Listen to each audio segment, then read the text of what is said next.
I wanted to share with you today 3 majestic and shape-shifting hanging installations and also sculptures by the Ghanaian-Nigerian artist Anatsui, which he has named Behind the Red Moon.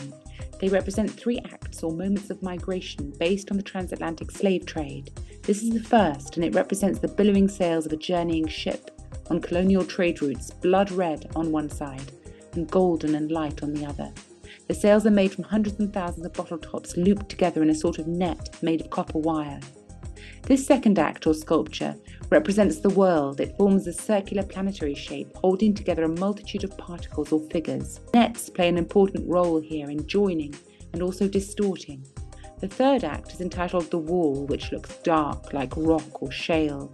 This includes bottle tops again, linking the environmental concerns and ones of movement of peoples and things. These 3 images represent a social history of the relationship between Africa and Europe, the dynamics of power, and the journeying of peoples and ideas.